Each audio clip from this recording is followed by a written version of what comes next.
अथ श्रीदत्तात्रेयवज्रकवचम्। ऋषय ऊचुः कथं संकल्पसिद्धिः स्याद्वेदव्यासकलौ युगे। धर्मार्थकाममोक्षाणां साधनं किम् उदाहृतम्। व्यास उवाच शृण्वन्तु ऋषयः सर्वे शीघ्रं संकल्पसाधनम्। सकृदुच्चारमात्रेण भोगमोक्षप्रदायकम्। गौरीशृङ्गे हिमवतः कल्पवृक्षोपशोभिते दीप्ते दिव्यमहारत्नहेममण्डपमध्यगम्। रत्नसिंहासनासीनं प्रसन्नं परमेश्वरं मन्दस्मितमुखाम्भोजं शङ्करं प्राह पार्वती।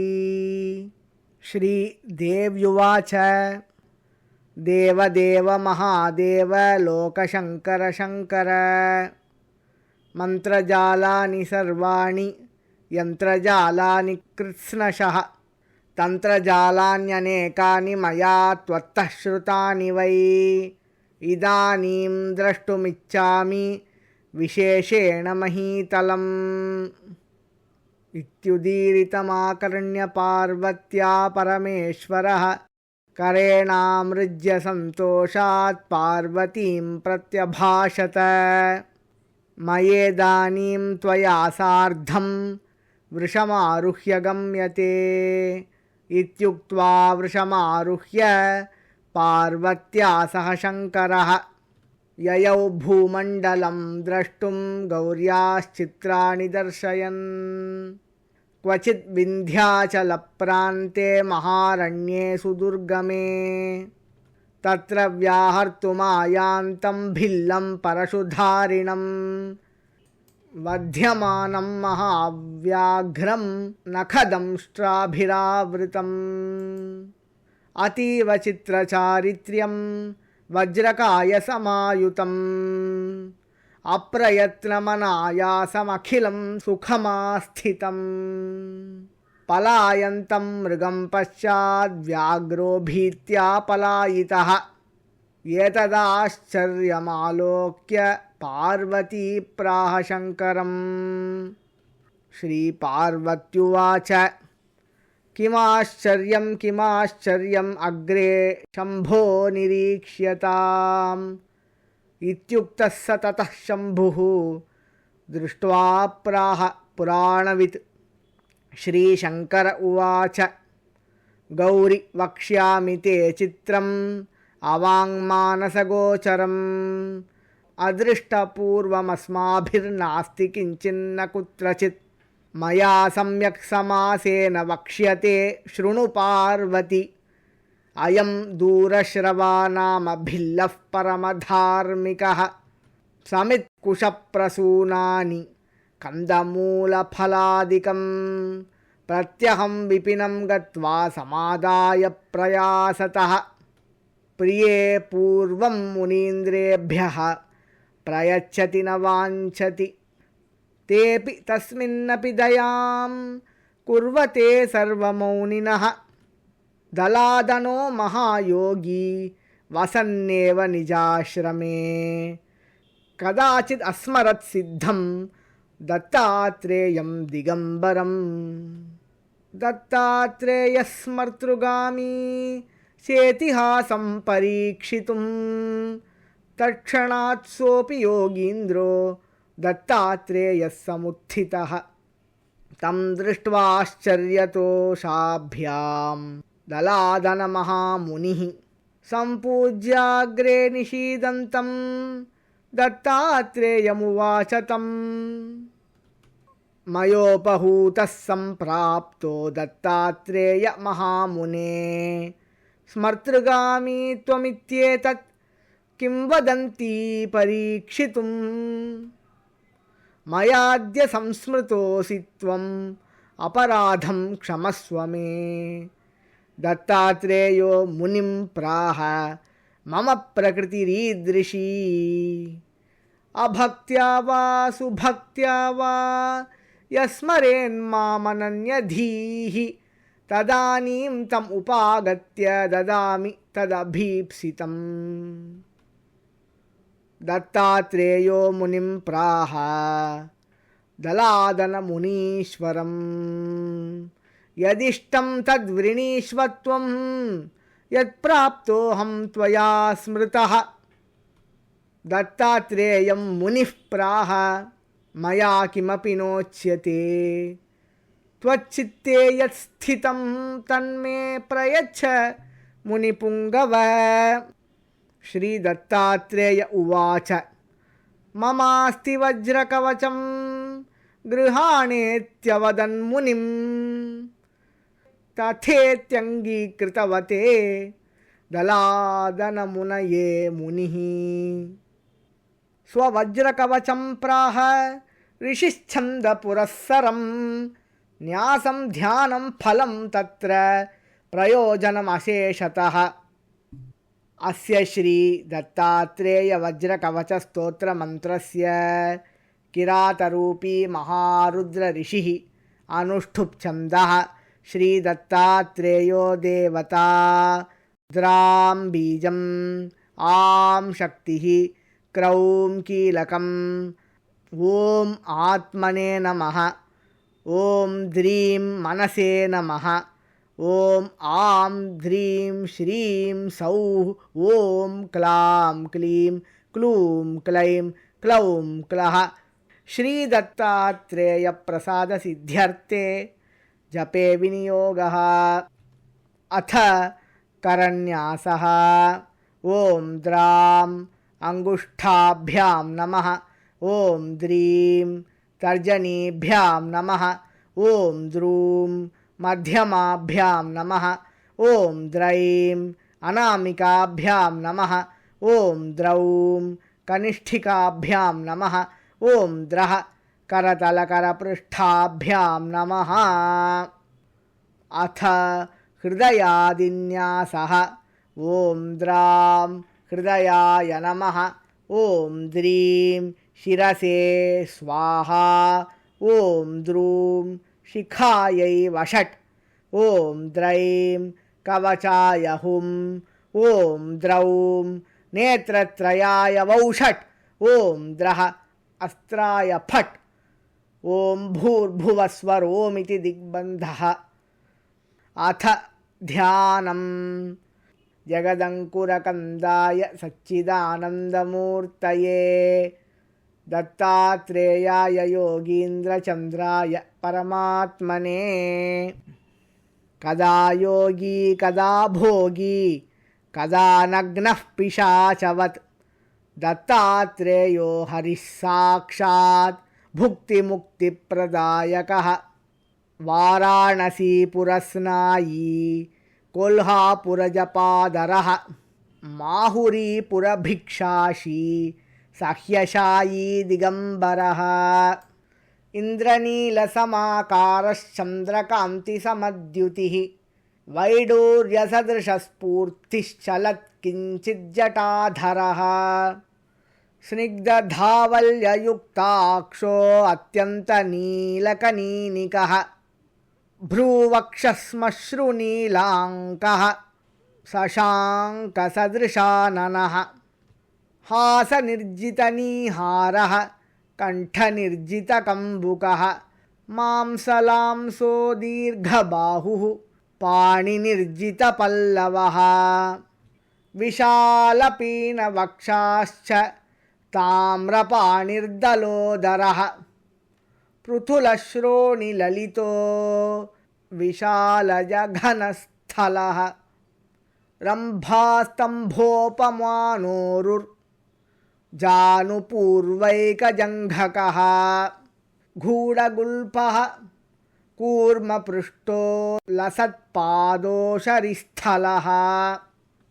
रक्तारविन्दसदृशरमणीयपदाधरः चर्माम्बरधरो योगी स्मर्तृगामी क्षणे क्षणे।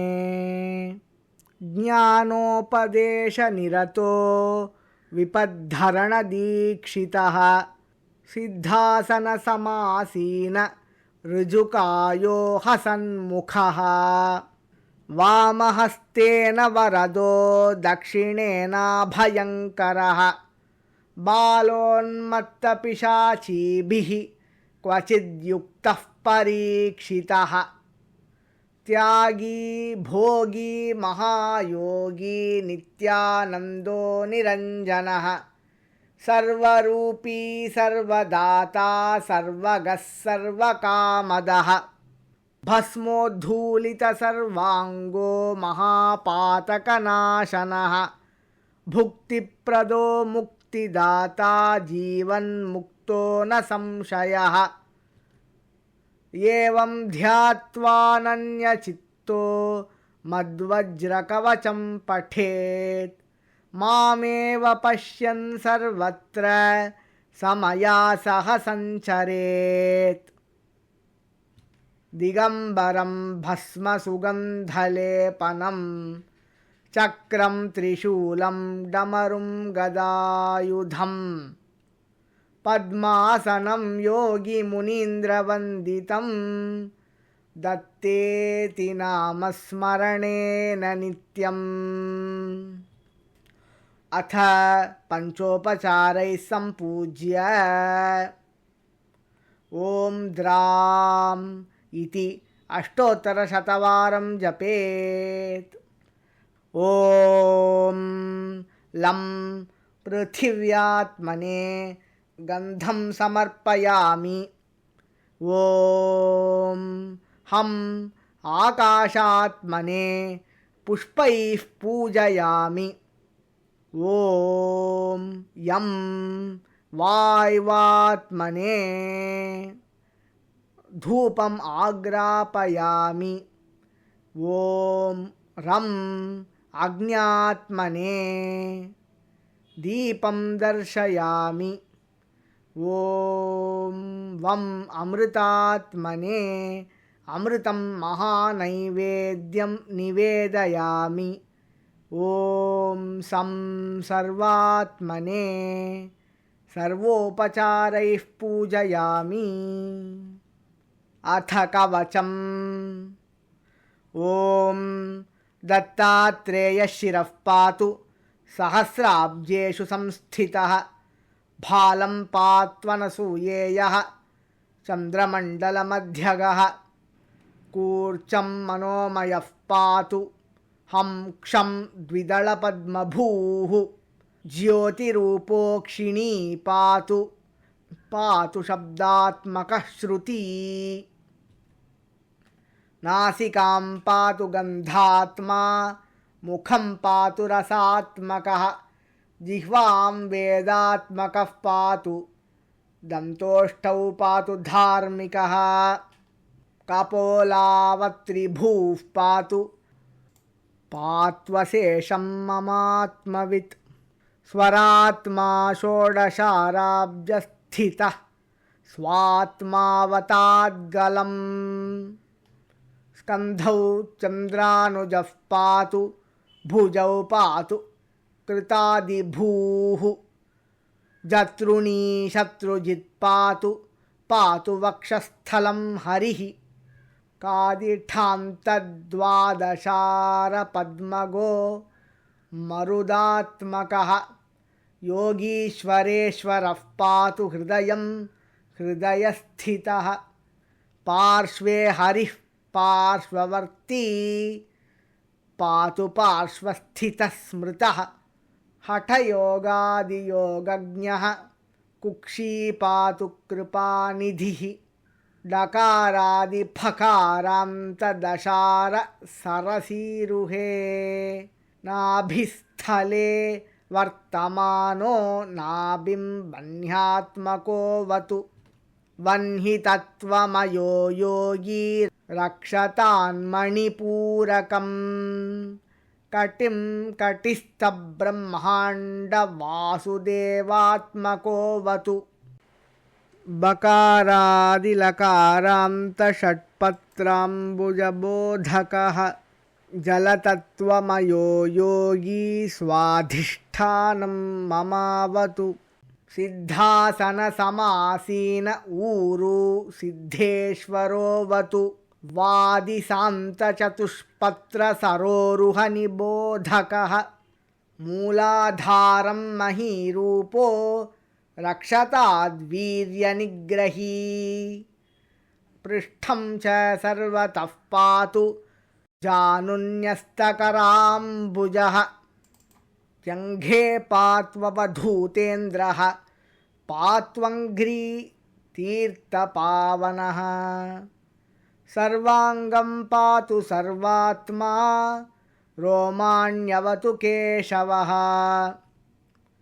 चर्माम्बरः पातु रक्तं भक्तिप्रियोऽवतु मांसं मांसकरः पातु मज्जां मज्जात्मकोऽवतु अस्थीनि स्थिरधीः पायान् मेधां वेधाः प्रपालयेत् शुक्रं सुखकरः पातु चित्तं पातु दृढाकृतिः मनोबुद्धिमहङ्कारं हृषीकेशात्मकोऽवतु कर्मेन्द्रियाणि पात्वीशः पातु ज्ञानेन्द्रियाण्यजः बन्धून् बन्धूत्तमः पायात् शत्रुभ्यः पातु शत्रुजित् गृहारामधनक्षेत्रपुत्रादीन् शङ्करोऽवतु भार्यां प्रकृतिवित् पातु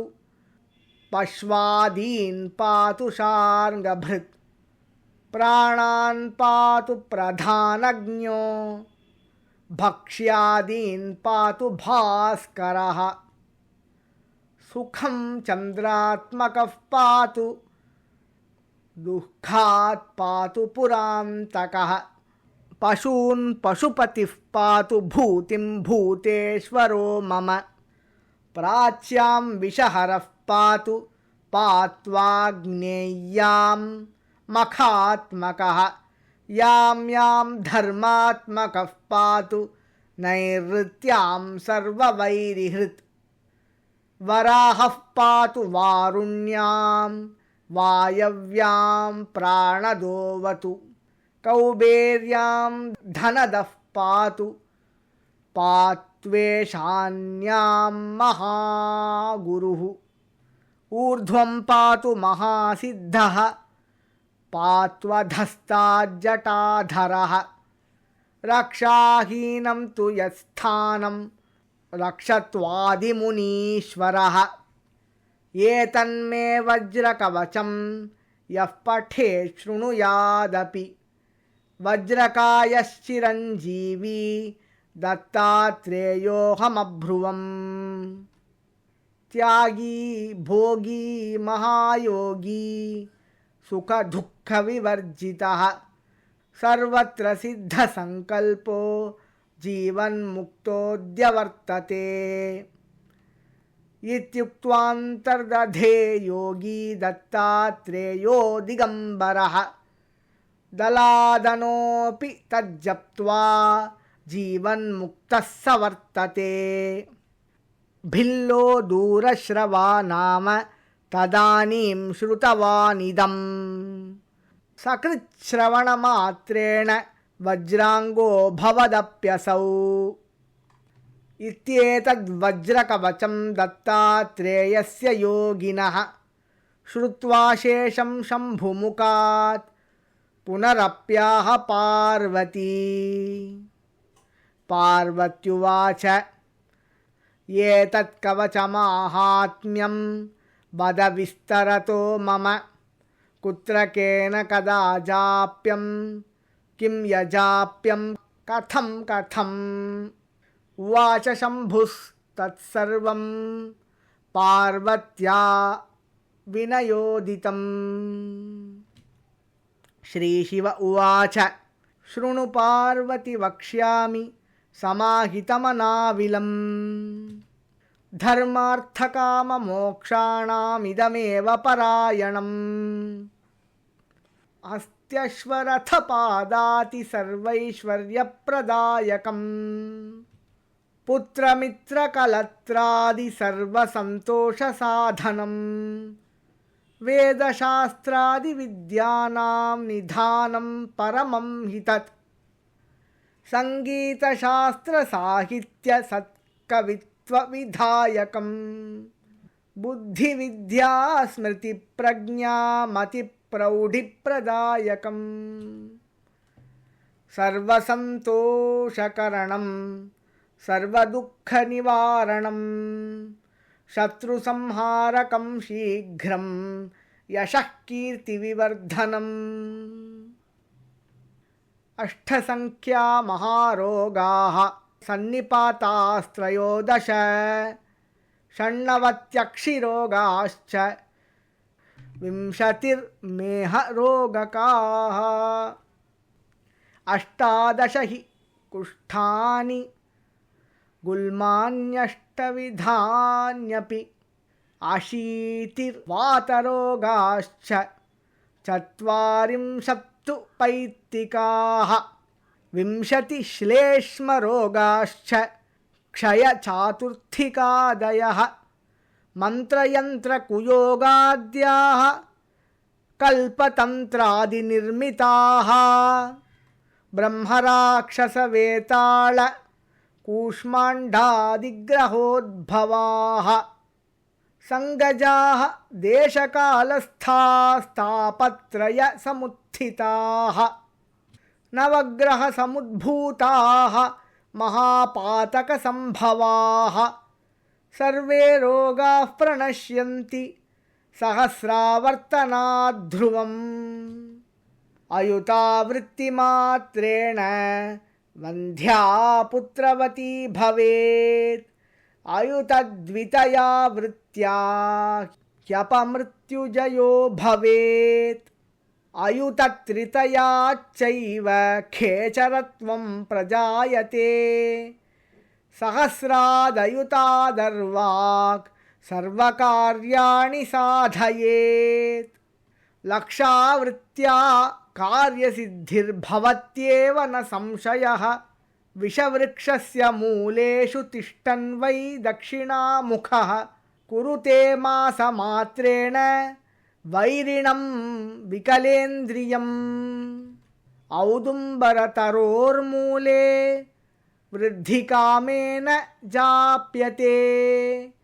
श्रीवृक्षमूले श्रीकामी तिन्तिणी शान्तिकर्मणि ओजस्कामोऽश्वत्थमूले स्त्रीकामैः सहकारके ज्ञानार्थी तुलसीमूले गर्भगेहे सुतार्थिभिः धनार्थिभिस्तु सुक्षेत्रे पशुकामैस्तु गोष्ठके देवालये सर्वकामैस्तत्काले सर्वदर्शितम् नाभिमात्रजले स्थित्वा भानुमालोक्य यो जपेत् युद्धे वा शास्त्रवादे वा सहस्रेण जयो भवेत् कंठमात्रे जले स्थित्वा यो रात्रौ कवचं पठेत्